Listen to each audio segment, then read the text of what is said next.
My name is Gloria S. Crump, and I'm the queen of real estate. I own the Coastal Leaders Realty Group, and I'm here with Paula Kennon, who's the owner of PK Law and Land in Orange Beach, Alabama. And today we're going to talk about 1031 exchanges and 1031 reverse tax exchanges.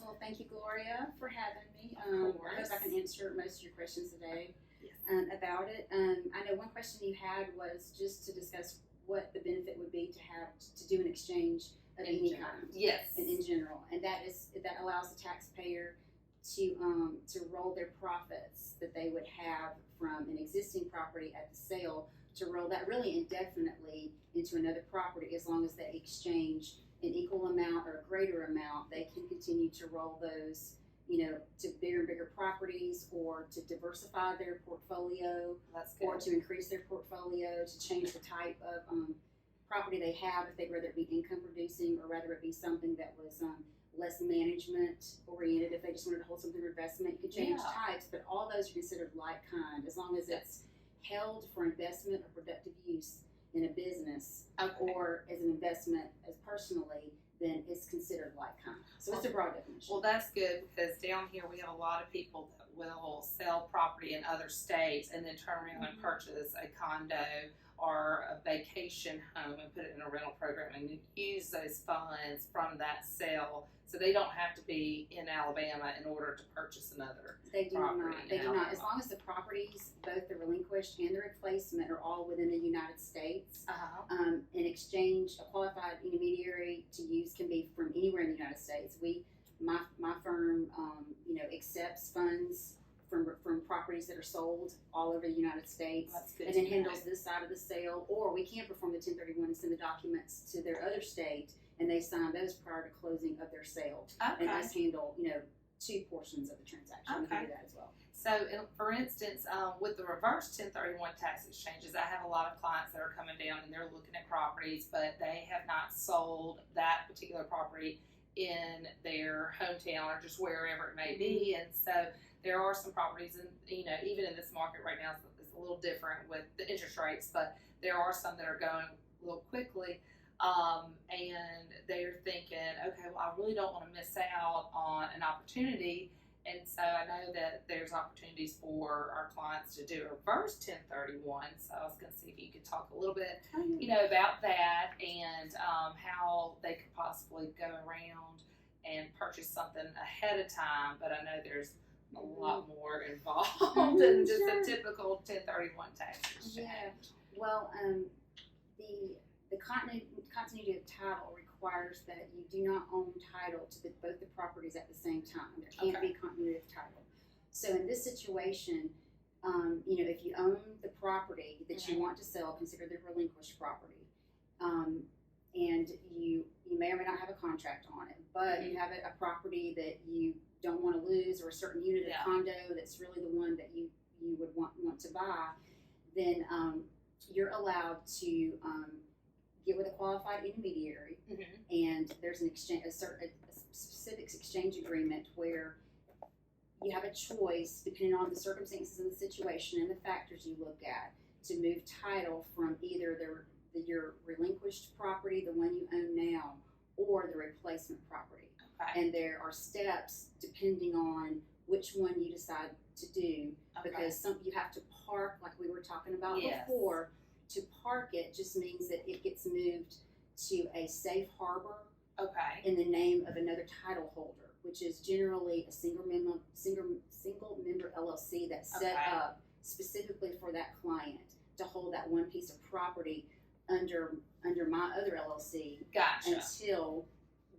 Until we can get them the property that they want to keep. Okay, so technically, what they would do, or what you would do, is form another LLC under your business LLC, and then that LLC would purchase the property, and then when they turn around and they sell that, then we can do it that way. If they want me to go ahead as the safe harbor and as the parking LLC, then I would go ahead, I would have you assign the purchase agreement to me.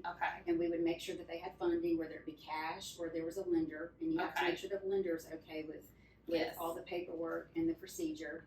and then I would purchase the property as the exchange accommodated title holder, and hold that property until the time that the relinquished property did sell. Okay. And then at that time, we would do a simultaneous transfer of the relinquished property to my exchange title holder. Okay. And then if we were not without the 180 days, and we'll talk about that in a moment. The timelines are the same as for the forward. Okay. And then whichever one that we were able to transfer, there can only be one at a time in my LLC. So we would make sure if they were ready to go ahead and take the replacement property at the time the relinquished one sold, at that time we would switch them. Okay. Now, if we decided that they wanted to go ahead and park the relinquished property, if it's paid for, or if that lender is easier to work with, maybe, then sometimes it's better before they purchase the replacement property, if we go ahead and transfer the property that they have into my title holder LLC, and then I would hold title to that until it's sold. And then I would my LLC would directly deed to the new buyer the property that they were selling, and then pay off whatever, loans or whatever, anything that would be outstanding on either of the properties at that time. Okay, so you could do either property, the one they already own, or you can do the one that they're purchasing. It seems, what have you seen in the past, if let's just say they can both own them outright, no lender is involved, what do you see that's usually the easiest route to do with a reverse 1031? I would say for me, I think it's more simple if you have an existing property that you own, the property you're going to relinquish, to go ahead and transfer that into the LLC, and that way at the end it can be transferred to the new owner, just one step, and that way they go ahead and take title to the replacement property whenever that closing takes place, and can start anew there, and then all we have to do is go back and take care of the transfers to the new owner and pay off the debt. Okay. All right. Well, I didn't even know that you could do that. If it's paid for and it's cash, that's really a much easier way to go, because we've already moved that portion out of the way. It's simple and done, and then they can move ahead to the replacement property. Okay. Oh, well, that's interesting. I didn't know you could do that. All right. So they were to do, a reverse 1031 tax exchange. I know there's certain time frames with just a normal tax exchange. So what are those reverse tax exchange timelines? So if they were to purchase a property before the relinquished property sells? Well, the timeline days that are given are actually the same, but you think of them a little bit differently. So day one is the day that you close on your sale, if it's a forward 1031, but in this case it would be when you purchase or the accommodator purchases for you the property that you want, the replacement property. That's day one. All right. So day 45 at midnight is the time that you have to identify whatever you're going to be relinquishing. In writing, to the accommodator. And it has to be, unambiguous as to what you're selling. There may be one property or two properties that you want to sell. You're just going to go with the first one. So we always try to touch base with our clients. We keep that on the calendar to say, is this your final ID? Are we still good? If we know that they're thinking about more than one. And then the other timeline that is the same actually for the reverse as well is the 180 days to close the final property, whether it be a relinquished or replacement, depending on the type of exchange. So you would have to have, in this situation, day 1 to day 45 to identify the property that you're going to sell. And then from day 1, not from day 45, but from day 1 to day 180 to be able to close the actual property that you've sold. And that you want to sell. Because if they do not close the relinquished property by the 180 day, not only they're going to own 2 properties, but they will be responsible for the capital gains. Right, whatever taxes they would have otherwise had to pay. That's right. Because I didn't realize that with the reverse 1031, it's the same time frame. It's just obviously for the relinquished versus the things. Well, that's very interesting to know. And that doesn't necessarily mean you have to have a purchase agreement signed in the 45 days for someone to be ready to sell it. You just have to have it, on the market and ready to sell. Just like you don't have to have a signed purchase agreement in a forward 1031. You don't have to have that within the 45 days. Just identify the property or the 3 choices and alternates that you want to purchase, but you don't have to have a signed purchase agreement within the 45 days for either. Okay, well that's really good to know. Mhm. So sometimes it might not really work out well if they don't already have a buyer in line. So it does the clock will start ticking the moment that they've identified the relinquished property. They have to sell it within 180 Well, days. the time starts to run as soon as they take title, close, or the title is transferred to the replacement property into their name or another entity or whatever. That's when it starts to run. So, so what will happen if it for some reason does not sell? Then it will fail at an exception. Yeah, and they'll have to pay the capital gains tax. It'll just go back to what, like it never happened. Oh, wow. Call it an exception. Okay, so it is a little risky to do a reverse 1031, especially if you don't have a buyer in line to purchase the relinquished property because you're racing against time, whereas the other one, and it is a little bit more expensive to do the reverse 1031. It is. Generally, a forward 1031 will be around $1,000 plus expenses. Whereas the reverse, because of all the paperwork, there's other additional mortgages, a lease agreement involved, deeds, quitclaim deeds, transfer taxes that we have to pay in Alabama every time anything transfers title. There's more of that involved, so it can be $4,500 to $7,000. So, but as we talked before, you can sometimes slow things down or structure it to where you can talk the buyer or the seller of the property that you're wanting. I mean, even give them some incentive. Hey, would you mind if you paying them something to extend out a little bit or helping them work with you to time. Yeah, so but it makes sense because of all the extra paperwork involved. Since you would have to hold on to the property and such and do a lease back. Okay. And so that's just not even talking about all the mortgages involved either. If there was mortgages involved with that, so right. That's something that we would have to, depending on the lender, the type of mortgage, which one it was on. Is there one on both? And that would be something that we would have to discuss, with the lender, and that would be special types of non-recourse loans. So that the single member LLC that would be holding the title would be safe, from the other assets it was holding for other people to be attached. Okay, well that makes a lot of sense. And so, let's see, there was some more information here that you had written down that I had questions on. So, now let's see, 180 days. Okay, so if, so we talked about how if it does not, the relinquished property does not sell by the 180 day, the exchange fails and the client still owns both properties. And then at that day, like, do you end up transferring the title back over to them? Okay. Yes. Gotcha. All right. And then also, like, on so a lot of LLCs that I deal with are multi-members, and some members in that LLC, they might not want to do an exchange. And then there's some that do. What happens if we run into a situation where they're partners in the LLC and one does want to do a reverse or just a 1031 tax exchange in general? What happens in that sense that the other one does not?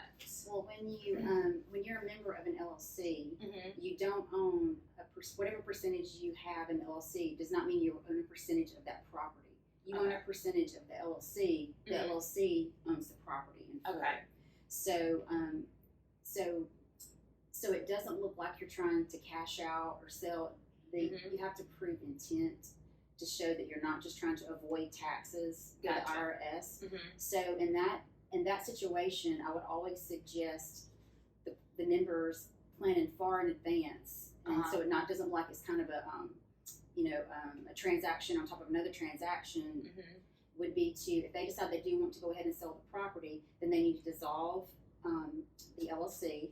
And then have the membership take title to the properties as they dissolve as tenancies and tenants in common. So they do own a percentage at that point as a person of whatever percentage that they want to divide up. And then at that point they file a tax return, dissolve the corporation, and then if they want to each of them form their own single member LLCs to own the property to preserve the liability, component of that, they can do that as well. But you need to think far in advance of doing that. You can't have the property already on the market, and then you decide, we're going to dissolve the LLC. You really need to kind of like think ahead of time. I Think it understand. through. Yeah, and discuss it with your tax advisor always. Always, Yeah, always. yes. Yeah. So that does make sense as to like there's multi-members. Not everybody wants to do a 1031 tax exchange. Is what they need to do. Is what you're saying is plan in advance and dissolve that LLC, form tenants in common, or do separate LLC as ownership. Well, tenants in common is in their personal name or in a different LLC. Is that correct? Correct. And if they had something, and at that point they would just have like a co-ownership agreement, to cover just like an LLC. Their membership and contributions to LLC. They would have a co-ownership agreement to agree how everybody was gonna, divvy up expenses and rents, rental income, and all that. So they have an additional agreement once they split it up. All right. Well, this was a lot of good information. I'm like, I need to do some more research. This is a lot. So, but I definitely can see how just doing a regular 1031 tax exchange is a lot easier and more simplified than doing reverse 1031, and obviously it's a lot less expensive. And I think that just from you explaining everything, it's definitely a lot less risky than because a reverse 1031, if you don't sell the relinquished property, by the 180th day, not only do you own two properties, and but possibly two mortgages, two mortgages, but sometimes and it pay works. capital. Quite a few of them are done. It just depends on the circumstances and Exactly, what their goal is. Yeah, because if it failed, then you own two properties and paying capital gains. So, this is definitely a lot of good information. And thank you. I'm really excited that you were able to come and talk with us and explain this, and it's definitely something, at least now people, if they do see a piece of property, they can take in the risk and decide if it's worth it or not, if they want to do that. So exactly. Or know what questions they need to ask. Yeah, well, I'll be referring them over to you. So well, I appreciate that. Definitely. Yeah, for sure. Well, thank you so much, and thank you for watching, and we really appreciate it. If you have any questions for Paula, please reach out, and we'll pass that information back over to you. So thank you very much. Thank you.